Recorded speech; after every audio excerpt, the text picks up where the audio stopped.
નમસ્તે વિદ્યાર્થી મિત્રો, ધોરણ 7 વિષય સામાજિક વિજ્ઞાન એકમ એટલે કે પ્રકરણ 11 વાતાવરણની સજીવો પર અસર. વિદ્યાર્થી મિત્રો, આ એકમમાં આપણે ગયા લેક્ચરમાં જે વાત કરી આબોહવા, તાપમાન અને અનેક એવી જે ઋતુઓ જેમ કે મુખ્ય આપણે કહીએ શિયાળો, ઉનાળો અને ચોમાસું, તો ત્રણેય ઋતુઓ પર જે માનવ જીવન પર પડતી અસર. તો આજે આપણે જે વાત કરવાની છે પવનો, મુખ્યત્વે જે પવનોના જે પ્રકારો નું વિભાજન ત્રણ સ્વરૂપે જે કરવામાં આવ્યું છે,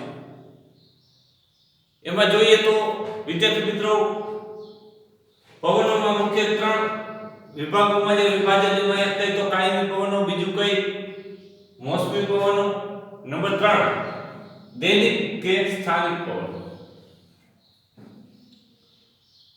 ત્રણેય પવનોના મુખ્ય વિભાગોમાં પેટા પ્રકારમાં જોઈએ તો કાયમી પવનો જે કઈ તો એમાં વેપારી પવનોનો સમાવેશ થાય, પશ્ચિમીય અને ધ્રુવીય. જ્યારે મોસમી પવનોમાં જોઈએ તો શિયાળાના પવનો અને ઉનાળાના મોસમી પવનોનો સમાવેશ થાય છે.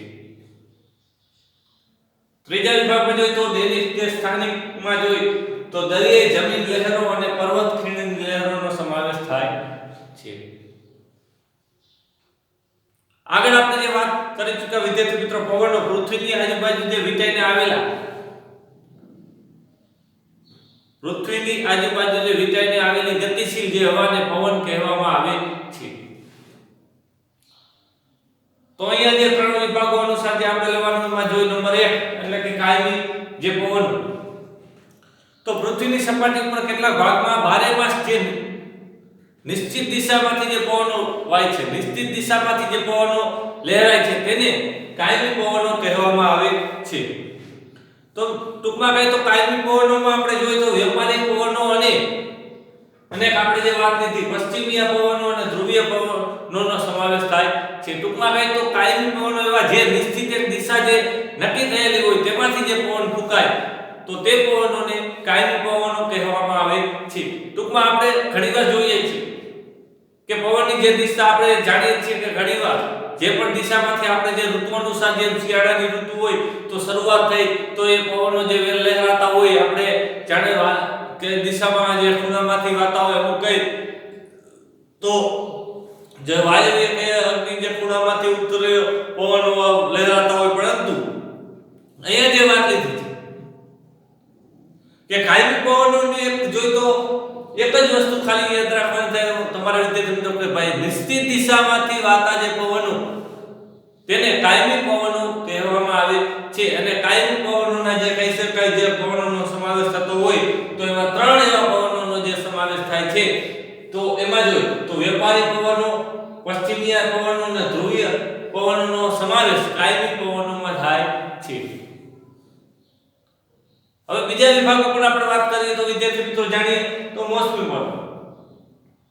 તો મોસમી પવનો એટલે શું? તો પૃથ્વી સપાટી પર ઉપર કેટલાક જે પવનો ઋતુ પ્રમાણે વાય છે, તેની દિશા ઋતુ પ્રમાણે બદલાય છે, તેને મોસમી પવનો કહે છે. આપણે જોયું કે કાયમી પવનોમાં એક નિશ્ચિત દિશા જે નક્કી કરેલી છે, જ્યારે આ મોસમી પવનો મોસમ અનુસાર એટલે કે ઋતુ અનુસાર જે લહેરાતા પવનોને મોસમી પવનો કહેવામાં આવે છે. ઋતુ અનુસાર શિયાળો હોય, શિયાળાના જે લહેરાતા પવનો હોય, ઉનાળાના લહેરાતા પવનો હોય, પરંતુ ઋતુ અનુસાર જે પવનો જે લહેરાય છે, જે વાય છે, તેને મોસમી પવનો કહેવામાં આવે છે.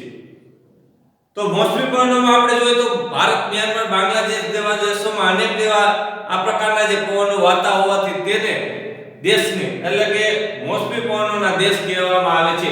તો આ જે પણ મોસમી આપણે ભારત દેશ મોસમી પવનો ધરાવતો દેશ છે, ઋતુ અનુસાર જે કઈ તો એમાં પવનો લહેરાતા વાતા જોવા મળે છે, પવનો દિશા બદલાય છે, પરંતુ કેને આધીન તો કે ઋતુને આધીન.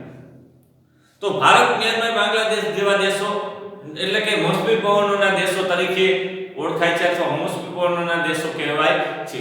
હવે બીજા નંબરે આગળ વાત કરીએ તો ઉનાળામાં લાય જે વાત લીધી છે તો મોસમી પવનો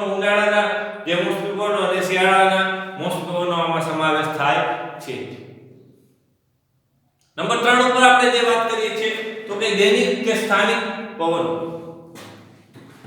હવે એમાં જોઈએ તો આગળ દૈનિક કે સ્થાનિક પવનોમાં આગળ જોઈએ તો પૃથ્વી સપાટી ઉપર કેટલાક પ્રદેશોમાં ટૂંકા સમય માટે હવાના દબાણમાં થતા ફેરફારને કારણે ઉદ્ભવતા પવનોને દૈનિક સ્થાનિક પવનો કહે છે.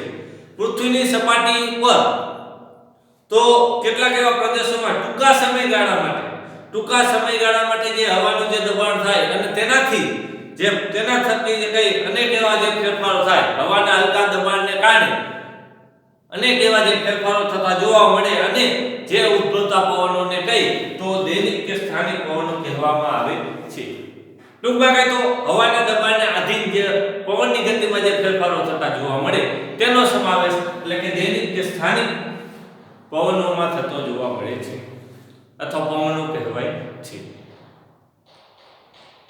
તો અહીંયા જે વાત કરવામાં આવી છે તે સ્થાનિક પવનો ના ઉદાહરણ તરીકે જોઈએ તો બે એવા જે પવનો એક થઈ તો દરિયાઈ જમીન લહેરો અને બીજું કઈ તો પર્વત ખીણની લહેરો નો સમાવેશ એટલે કે દૈનિક કે સ્થાનિક પવનોમાં થતો જોવા મળે છે.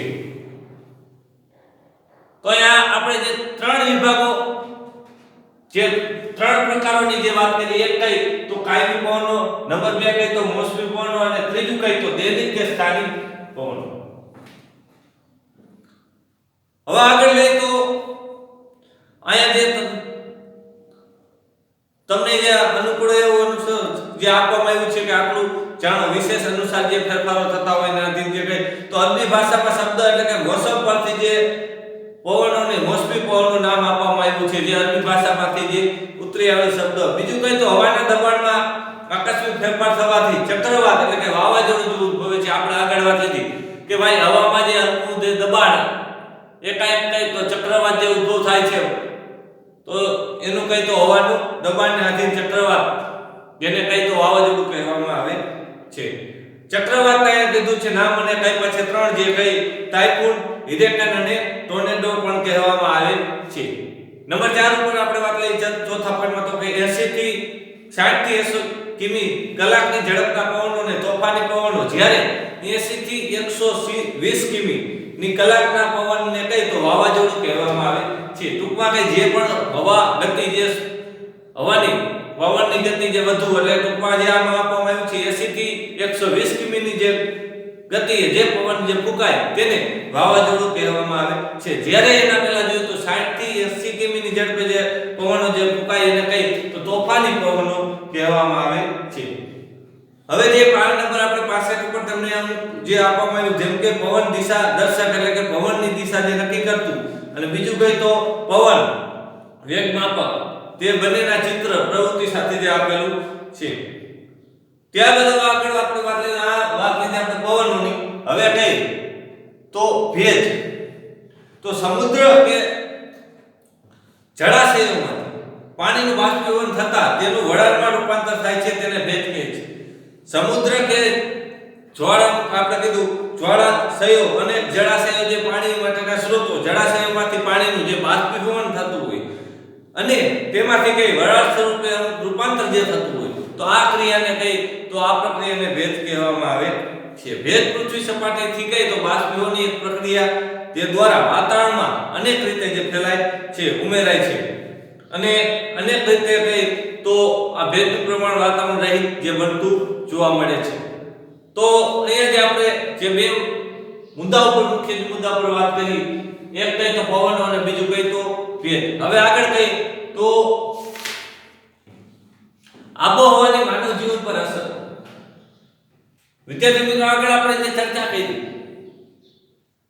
કે અનેક રીતે ઋતુ અનુસાર જે માનવ જીવનમાં દૈનિક જે કાર્યથી માંડીને જીવન પ્રણાલીમાં જે અને જીવન જીવવાની જે રીતમાં જે ફેરફારો જોવા મળે છે પરંતુ આ કેને આધીન ઋતુને આધીન કઈ તો એના ખોરાકથી માંડી પહેરવેશથી માંડી અનેક એવા રહેઠાણોના જે ફેરફારો જે જોવા મળે છે.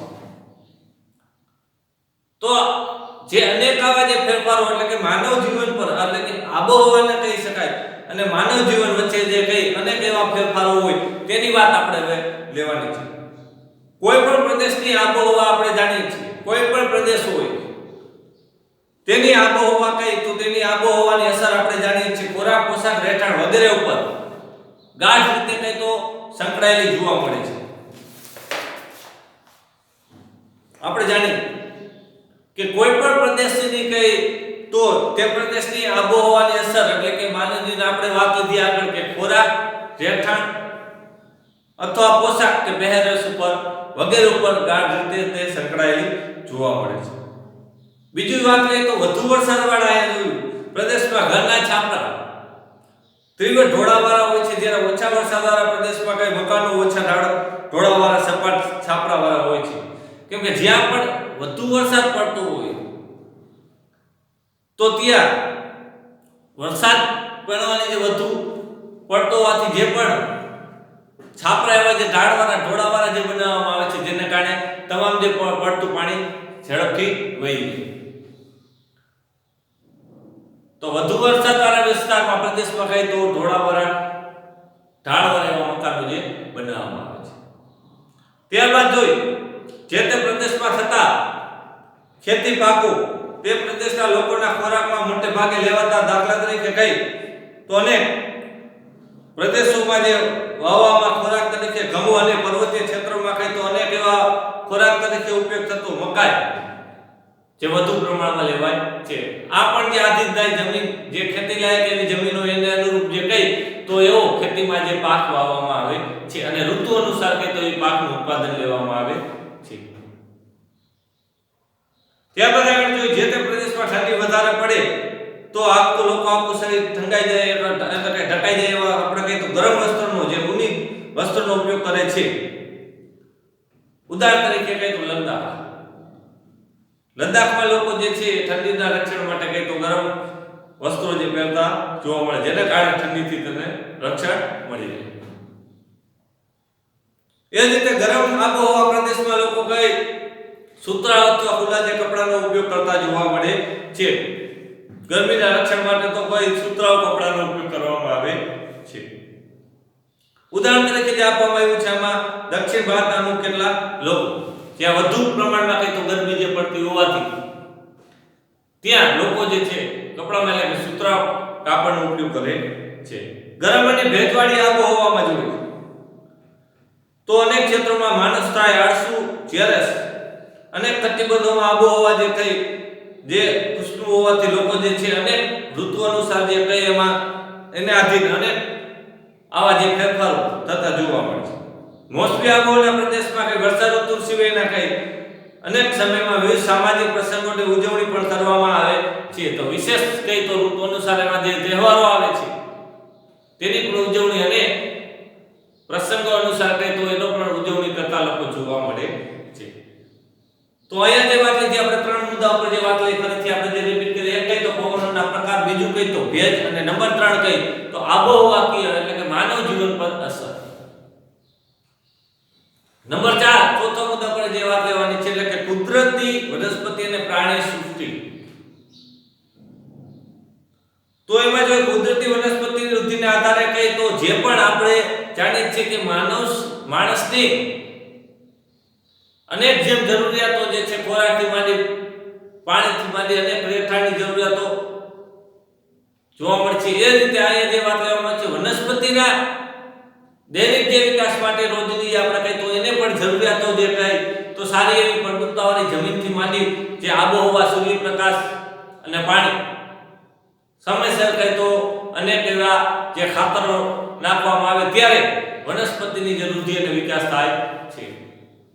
તો અહીંયા જે વાત કરવામાં આવી છે કુદરતી વનસ્પતિની વૃદ્ધિનો આધાર જમીન, તાપમાન અને ભેજ પર રહેલ છે. જે પણ જરૂરિયાતો હોય એ પણ એને પૂરી કરવામાં આવે તો જ એનો વૃદ્ધિ અને વિકાસ થતો જોવા મળે છે.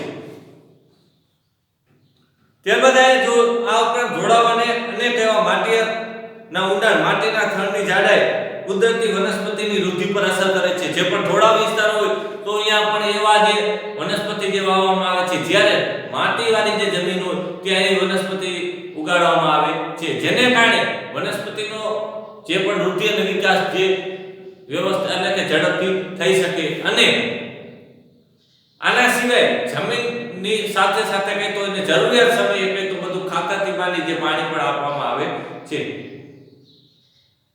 તો અહીંયા જે વાત કરવામાં આવી છે આ ઘટનાને આપણે કઈ તો અનેક વિભિન્નતાને કારણે જે તે પ્રદેશની કુદરતી વનસ્પતિ ગીચ અને અનેક એવા ફેરફારો જે જોવા મળે. હવે અહીંયા જે આપવામાં આવ્યું છે ત્રણ પ્રકારો જે જંગલ, ઘાસના મેદાન અને કાંટાળી વનસ્પતિ, એટલે કે ચારી ઝાકડા વાળી જે માં વનસ્પતિ જે થતી હોય તેની વાત. જંગલમાં કઈ વનસ્પતિ તાપમાન અને વરસાદવાળા પ્રદેશમાં ઉગે છે. તાપમાન અને વરસાદ અને આધારે ગીચ એટલે સઘન એટલે છૂટાછવાયા અનેક વિસ્તારમાં એવા જંગલો જોવા મળે છે. જ્યારે ઘાસના મેદાનો કઈ આ મધ્ય વરસાદવાળા ક્ષેત્રમાં આવેલા છે. જ્યારે કાંટાળી વનસ્પતિમાં આપણે જોઈએ તો ઓછા વરસાદવાળા વિસ્તારમાં આવા કાંટાળી વનસ્પતિના જંગલો જોવા મળે છે. એમાં કઈ તો અનેક જે વનસ્પતિ જે થતી હોય આપણે કઈ બોરડી થોડ, જેને કારણે ટૂંકમાં કઈ જ્યાં પણ ઓછો વરસાદ જે પડતો હોય તેવા વિસ્તારમાં, તેવા પ્રદેશમાં આવા કાંટાળી વનસ્પતિના જંગલો જે આવેલા જોવા મળે છે. અમુક કઈ તો વધુ વરસાદવાળા પ્રદેશમાં પણ એવા અનેક જંગલો છે, પરંતુ અહીંયા જે પણ વનસ્પતિ વાવવામાં આવે છે કેમ કે એને જરૂરિયાત સમયે જે પણ વધુ પાણી મળે તોય વનસ્પતિ જે છે એની વૃદ્ધિ અને વિકાસ થતો નથી. તો આ રીતે જે પણ જંગલ અને બીજું આમાં જોઈએ તો ઘાસના એવા મેદાન અને છેલ્લું જોયું આપણે કાંટાળી વનસ્પતિના જંગલો. હવે આપણે જોવાનું છે આગળનો ચોથા મુદ્દા ઉપર, એટલે કે જંગલોના જે પ્રકારો. એમાં જે જંગલોના પ્રકારોમાં જે વાત લેવાની 6 એવા પ્રકારો એક જોઈએ તો ઉષ્ણકટિબંધીય બારેમાસ લીલા એવા જંગલો, બીજું કઈ ઉષ્ણકટિબંધીય ખરાવ જંગલો, સમશીતોષ્ણ બારેમાસ લીલા જંગલો, સમશીતોષ્ણ ખરાવ જંગલો, ભૂમધ્ય સાગરના જંગલો અને નંબર 6 શંકુદ્રુમના જંગલો. તો આપણે જે વાત કરી 4 મુદ્દા પર જે ચર્ચા કરી, એક કઈ તો પવનોની વ્યાખ્યા, ત્યારબાદ પવનોના જે પ્રકારો મુખ્ય 3 એના પેટા પ્રકારોની જે વાત કરી ક્યાં ક્યાં એમાં પવનોનો સમાવેશ થાય. ત્યારબાદ બીજા મુદ્દા ઉપર લઈ તો ભેજ, બાષ્પીભવનની પ્રક્રિયા એટલે કે ભેજ કહેવામાં આવે છે તેની વાત કરી. ત્રીજા નંબરે જોઈ આબોહવાકીય એટલે કે માનવ જીવન પર જે અસર, અને નંબર 4 એટલે કે કુદરતી વનસ્પતિની જે આપણે વાત કરી. એમાં હજી જોઈ તો હવે આગળના મુદ્દા ઉપર એટલે કે જંગલોના પ્રકારો, તો 6 પ્રકારો વિશે કઈ તો આગળ આપણે ચર્ચા કરશું.